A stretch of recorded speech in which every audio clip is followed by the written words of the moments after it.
Thanks very much, Jim. I do seem to leave a wake of journalistic institutions behind me. The Phoenix has collapsed, the Times-Picayune nearly has collapsed, but we'll hope the Pioneer Institute does a bit better. It's an honor to be here. I'm going to try to provide less history than perhaps Jim has promised as political analysis of some of the changes that have rocked our school system in New Orleans since Katrina. Now, 8 years ago, an eternity that was also only yesterday. I'm not going to claim expertise on what's been going on in Lawrence or Springfield or Chelsea, Fall River, places like that. I'm hoping that the lessons will be self-evident from what we've gathered in New Orleans, and the applicability of them will jump out at those of you who are deeply immersed in those other systems that are, I gather, troubled. If I have a thesis here today, it's this, that the ideological polarities that shape and I think so often deaden so much of the discussion about education these days, public versus private, neighborhood schools versus citywide schools, poorly serves an understanding of what has actually gone on in New Orleans. Our experience has defied rigid partisan categories. I'm glad about that. It suggests that we are engaged in something deeper and more organic, something that, dare I say it, is more about educating children than about political gamesmanship. Not to say there hasn't been a lot of politics.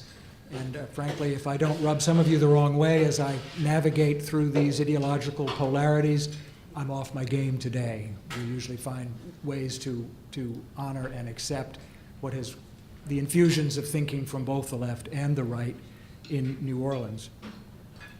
The reform movement that has convulsed the city began well before Katrina. We developed and imposed high-stakes testing, so-called LEAP test, way back in the 90s, and not long before Katrina had launched charter schools on a small scale and inaugurated a vehicle for turning around failing schools. But the pace quickened tremendously, have no doubt about it. In September 2005, powerful forces began moving literally within days of Katrina to accelerate change, and yes, to exploit a disaster, to administer shock therapy to the city system. Naomi Klein, are you listening? I don't know if any of you are familiar with the shock doctrine and her lamentation over the ways in which a free society, a capitalist society, is able to exploit disaster. But that's exactly what we did in New Orleans, and I'm not ashamed to say so. Let me be perfectly blunt. Katrina was a terrible tragedy. More than 1,800 people died in several states, nearly 1,000 of them in the city. 200,000 houses were destroyed. But once we got over our initial horror and the presentiment that perhaps New Orleans would never come back, many of us, and that includes the city's elites, black and white, it's a majority black city, yes, numerous educators and journalists, began to see an opportunity in disaster. Was Katrina a necessary precondition? No, I would argue it was not, but it enormously lubricated a process of change that was underway and was bound to happen and effloresce in any case. Many agendas were advanced in that chaos and in that moment of opportunity. Some were unavoidable. We had to upgrade our flood system, which was a disaster. Others were deeply disgusting, like trying to offload what was declared to be an excessively burdensome underclass, a matter of, quote unquote, tweaking the demographic, as one local plutocrat put it in a comment to the Wall Street Journal that he later denied making. I'm using code words here, as you can, I hope, detect. By underclass is meant low-income blacks. By tweaking the demographic was meant discouraging as many as possible of those low-income blacks from returning. We got results across many agendas. The flood defense is hugely improved. Yes, the demographic got tweaked, but not by much. New Orleans remains a majority black city, about 59% African American, down from 67% before the storm. The school system is still about 90% black. 80% of the kids are free and reduced lunch, so we remain a very poor city. Rich, however, in the Afro-Caribbean culture for which we're famous.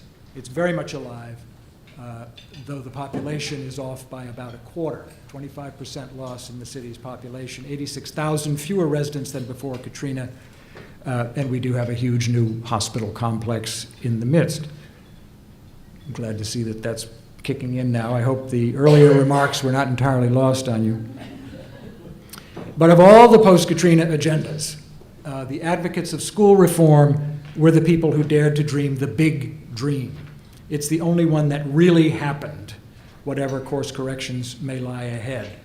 Two observations, or rather an observation and a confession. For decades prior to Katrina, for the overwhelming majority of its students, the Orleans public schools were very simply an atrocity. They were a violation of one of childhood's most basic civil rights, the right to learn. We're talking about double-digit rates of functional illiteracy among graduating seniors in the high school system. There's the famous instance of the class valedictorian who failed the exit exam 5 times, the valedictorian, providing a kind of meme for the absurdities of a system marked by self-delusion, social promotion, and not a hell of a lot of learning. Here's the confession. At the risk of an arrest for child abuse, I admit that I put my sons through the Orleans public school system and they got terrific educations. They got admitted to top colleges, including a couple of distinguished institutions across the river. In other words, even before the post-Katrina convulsions, the school system contained islands, small islands, of accomplishment in a sea of pretty much utter failure. But you had to know how to work the system, and it helped if you were white.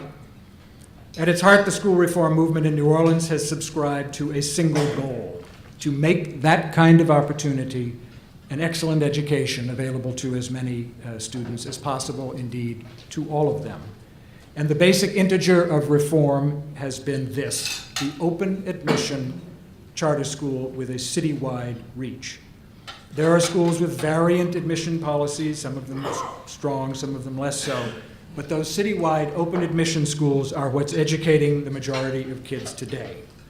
Indeed, New Orleans remains, I think, the nation's most extreme big city experiment in charter schooling, with 80% of students enrolled in one or another of them. I use the word experiment quite deliberately and with full awareness that it carries pejorative overtones in some people's minds. Among them, folks who chime in with comments and letters responding to articles I've written. I did one for Harvard's Ed Next magazine, Education Next, after which the largely idled leader of the New Orleans Teachers Union chimed in with the E word, E for experiment, as though it ended any discussion favorable to the changes underway in New Orleans, as though charter schooling was comparable to the notorious Tuskegee syphilis experiment several decades back, as though children exposed to charter schools were being treated like lab rats. Diane Ravitch picks up on this theme from time to time, the new anti-charter Diane Ravitch, who has succeeded the old pro-charter Diane Ravitch. But in New Orleans, we knew how desperately change was needed. Experimental change, bring it on. The bolder, the better. We already knew what would happen in the absence of radical change. We'd tried that experiment for 50 years, and valedictorians couldn't pass the exit exam. Actually, the Tuskegee experiment may be a useful analogy here. The children in our failing schools were like the men who hadn't been told they had a fatal and disfiguring disease. The students and their parents hadn't been told they weren't getting an education. For some of them, the moment of revelation came with Katrina and what some of us call the diaspora, where the citizens of the city were scattered to 50 states. In the book about Katrina that Jim was kind enough to mention, I followed some of our New Orleans kids to Texas.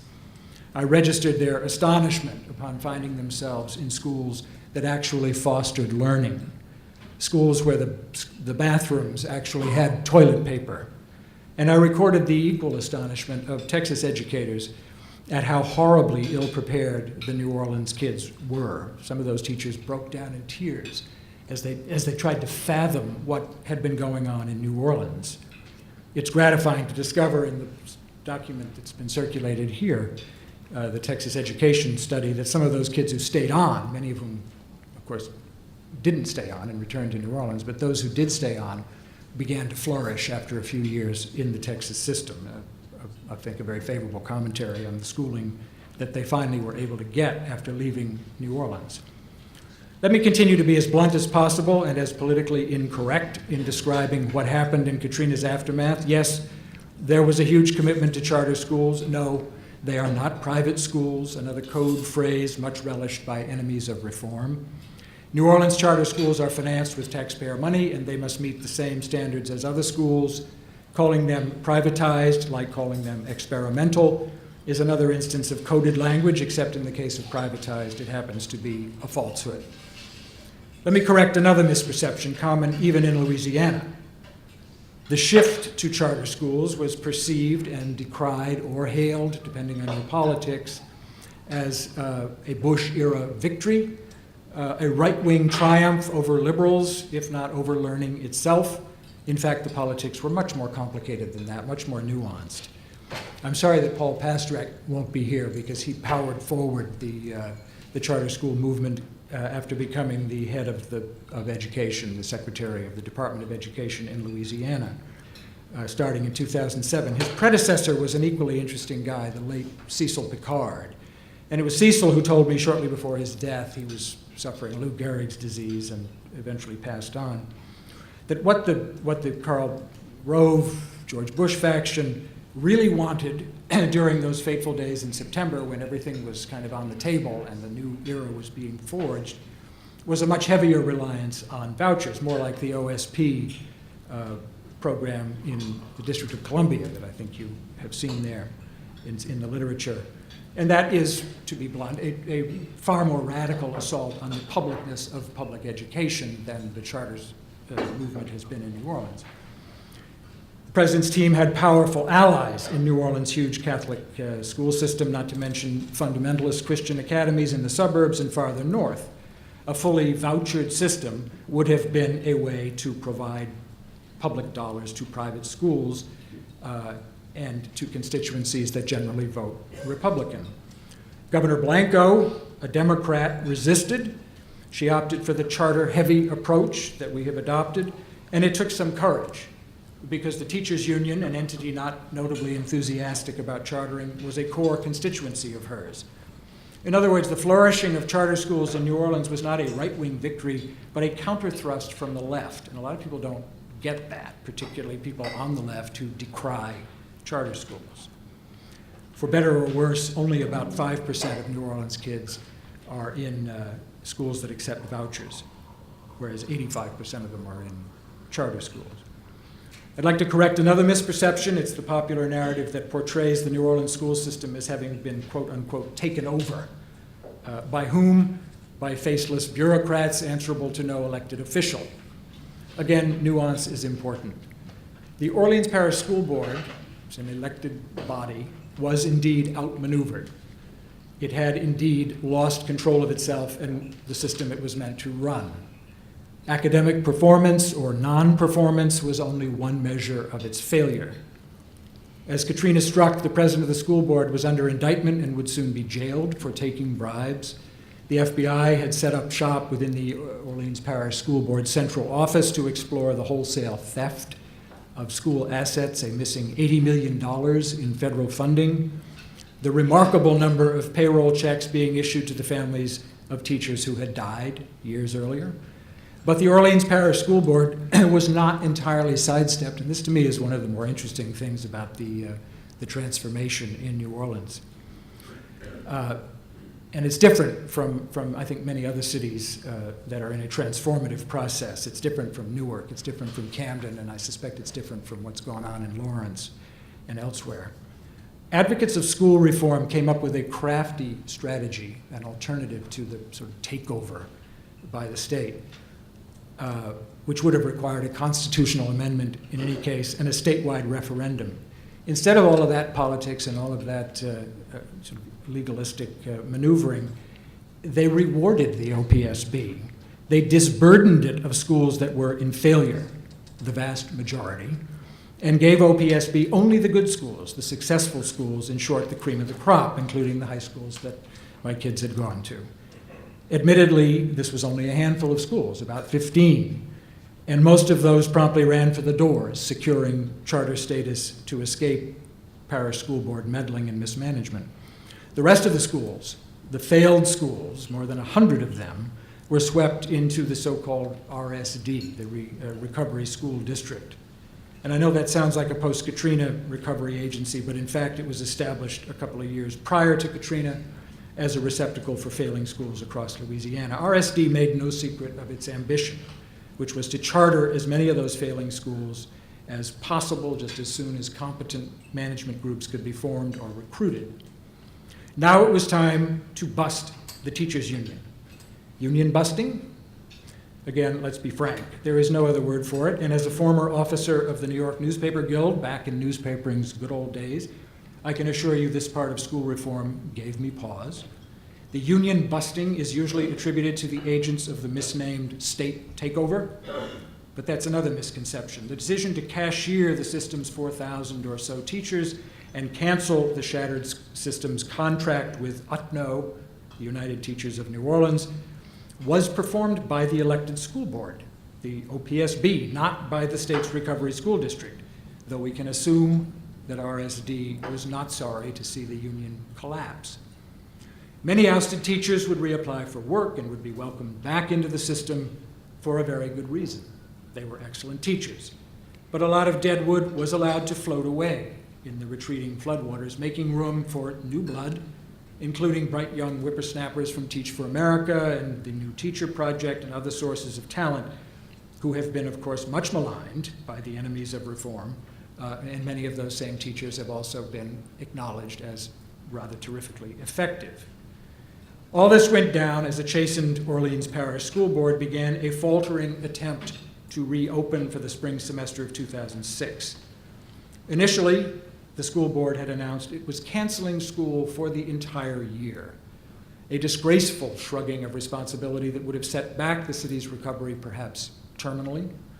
Public pressure was applied, and the school board agreed to get back in the saddle and do the work its members and administrators were paid to perform, educating young New Orleanians as they began trickling back into a prostrate city.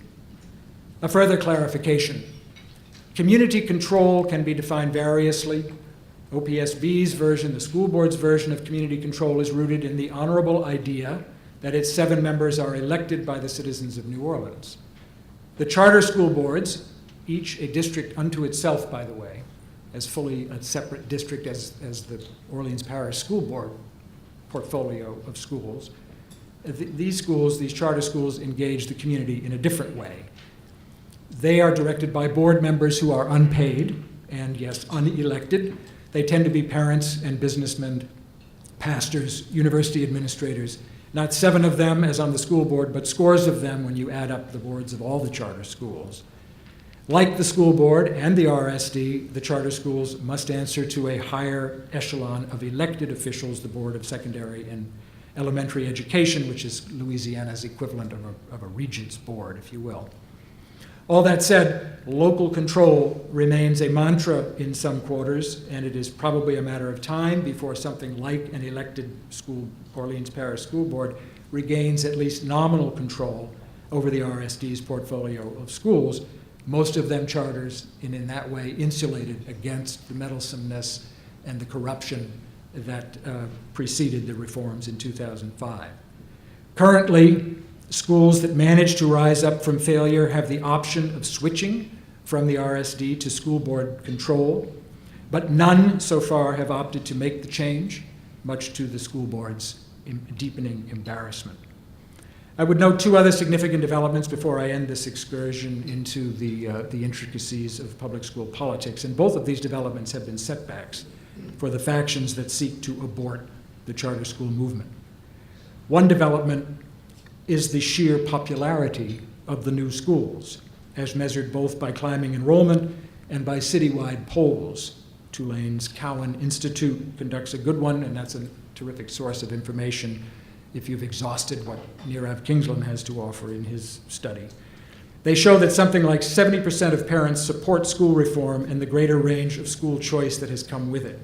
And this is a real problem for the anti-charter crowd's effort to portray reform as the hijacking of what, after desegregation in the 60s, constituted a key power base for the African American community, both politically and economically. But of course, public education is still a black power base, like most every aspect of government is and should be in a majority black city. The other far greater setback for the anti-charter movement has been the early success of the new schools in the realm that really matters, academics. The overhaul seems to be working. The charters are delivering. The vexing black-white achievement gap, for example, has narrowed more sharply than in New Orleans than anywhere else in the state. Bluntly, 2/3 of New Orleans schools were in failure before Katrina, a mere 8 years ago. Now more than 2/3 of them meet or exceed state standards. A stunning reversal in 8 years in a state that was entropic and virtually collapsing. I'm going to leave other metrics to Nirav, who speaks later in the program and has released the study that is on the table. The New Schools for New Orleans, which Nirav runs, has been the organization that really has brought charter schooling and the citywide open admissions model to the forefront of our experiment in school reform. Is there hue and cry in New Orleans about too much testing, about teaching to the test, about pressures on teachers that could lead to cheating, as in Atlanta and other cities? You bet. New Orleans may be eccentric, but it is by no means immune to national concerns. Has there been tension between citywide admissions and the yearning for neighborhood schools? Yes, of course. And I find that ironic, frankly, given that neighborhood school districts were one of the South's most effective ways of sustaining segregation in the bad old days. An accommodation has been struck. The citywide charters have agreed to reserve seats for neighborhood students who fail to sign up in time for the citywide school closest to their neighborhood, perhaps because their family came back to New Orleans at last after the semester had begun.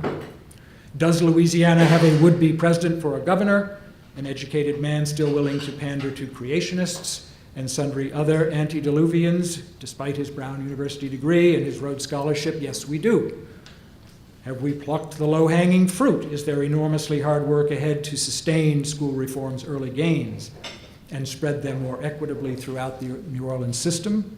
Of course. Delivery, I will mention one challenge in particular. The delivery of special ed services is a particular mountain to climb in a system that champions the autonomy of individual schools more than perhaps any other city in America champions that autonomy.